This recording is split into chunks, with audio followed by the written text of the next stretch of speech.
ಶ್ರೀ ವೀರೇಶ್ವರ ಪ್ರಕಾಶನ ಜಮಖಂಡಿ ಇವುಗಳ ಸಹಯೋಗದಲ್ಲಿ ನಿವೃತ್ತ ಕನ್ನಡ ಪ್ರಾಧ್ಯಾಪಕರಾಗಿರ್ತಕ್ಕಂಥ ಹಿರಿಯ ಸಾಹಿತಿಗಳು ಆಗಿರ್ತಕ್ಕಂಥ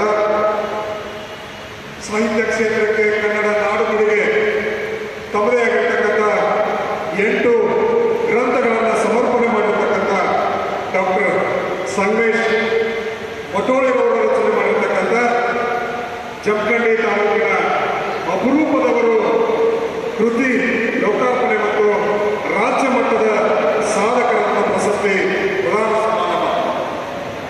ಈ ಒಂದು ಸಮಾರಂಭದ ವೇದಿಕೆ ಮೇಲೆ ಆಶ್ರಿತರಾಗಿರ್ತಕ್ಕಂಥ ಈ ಕಾರ್ಯಕ್ರಮದ ಅಧ್ಯಕ್ಷತೆಯನ್ನು ವಹಿಸಿರ್ತಕ್ಕಂಥ ನಮ್ಮ ಜಮಖಂಡಿಯ ಜನಪ್ರಿಯ ಶಾಸಕರು ಆಗಿರ್ತಕ್ಕಂಥ ಈ ನಾಡು ಕಂಡ ದಾನಶೂರ ಕರ್ಣ ಅನ್ನದಾನಿಗಳು, ಮುತ್ಸದ್ದಿ ಹಿರಿಯ ರಾಜಕಾರಣಿ, ಬಡವರ ಬಂಧು, ಸಮಾಜ ಉದ್ಧಾರಕ, ಕನ್ನಡ ತಾಯಿಯ ಹರಿಕಾರಕ, ನಾಡುಗಳಿಗಾಗಿ ತಮ್ಮದೇ ಆಗಿರ್ತಕ್ಕಂಥ ಬಹಳಷ್ಟು ಸೇವೆಗಳನ್ನು ಸಲ್ಲಿಸಿರ್ತಕ್ಕಂಥವರು, ಜೊತೆಗೆ ಶಿಕ್ಷಣ ಸಂಸ್ಥಾಪಕರು ಆಗಿರ್ತಕ್ಕಂಥ ಸನ್ಮಾನ್ಯ ಶ್ರೀ ನಾಡೋಜ ಜಗದೀಶ್ ಹುಡುಗುಟ್ಟಿ ಸಾಹೇಬರಿಗೆ ಈ ಒಂದು ಕಾರ್ಯಕ್ರಮ ಪರವಾಗಿ ತಮ್ಮೆಲ್ಲರ ಪರವಾಗಿ ತುಂಬ ಹೃದಯದ ಸ್ವಾಗತವನ್ನು ಕೋರ್ತಾರೆ. ಜಮಖಂಡಿ ತಾಲೂಕಿನ ಅಪರೂಪದವರು ಕೃತಿ ಲೋಕಾರ್ಪಣೆ ಮಾಡೋದು ತುಂಬ ಸಂತೋಷ ಆಗಿದೆ. ಇಲ್ಲಿ ಸುಮಾರು 35 ಸಾಧಕರು ತಲೆಮರೆಯಲ್ಲಿ ಕೆಲಸ ಮಾಡಿದಂಥ ಸಾಧಕರ ಬಗ್ಗೆ ಇಡೀ ನಾಡಿಗೆ ತಿಳಿಸಿದಂಥ ಪ್ರಯತ್ನ ಡಾಕ್ಟರ್ ಸಂಗಮೇಶ್ ಮಠೋಳಿಯವರ ಕೃತಿಯಿಂದ ಆಗಿದೆ.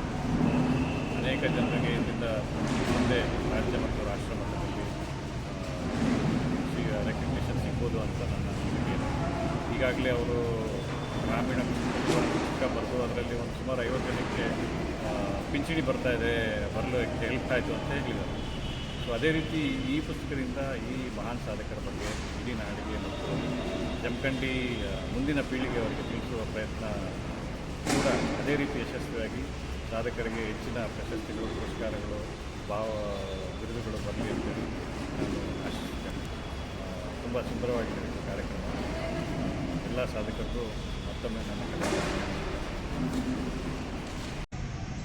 ಸಾಹಿತ್ಯಿಕವಾಗಿ ಭಾಳ ವಿಶೇಷವಾಗಿರ್ತಕ್ಕಂಥ ಕಾರ್ಯಕ್ರಮ ಜರುಗಿದೆ.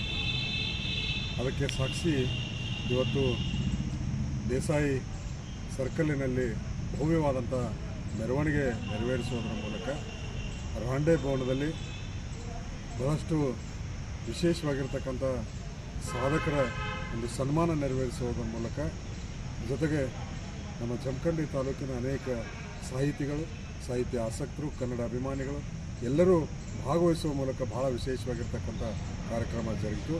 ಕಾರಣ ಇಷ್ಟೇ, ಇವತ್ತು ಜಮಖಂಡಿ ತಾಲೂಕಿನಲ್ಲಿ 35 ಜನ ಸಾಧಕರನ್ನು ಗುರುತಿಸಿ ಅವರ ಒಂದು ಸಾಧನೆಗಳನ್ನು ಬರಹ ರೂಪದಲ್ಲಿ ಗ್ರಂಥ ಸಮರ್ಪಣೆ ಆಗಬೇಕು, ಗ್ರಂಥದಲ್ಲಿ ಅದು ಹಿಡಿದಿಡಬೇಕು ಅಂತಕ್ಕಂಥ ಸದುದ್ದೇಶ ಇಟ್ಟುಕೊಂಡು ಇವತ್ತು ಡಾಕ್ಟರ್ ಸಂಗಮೇಶ್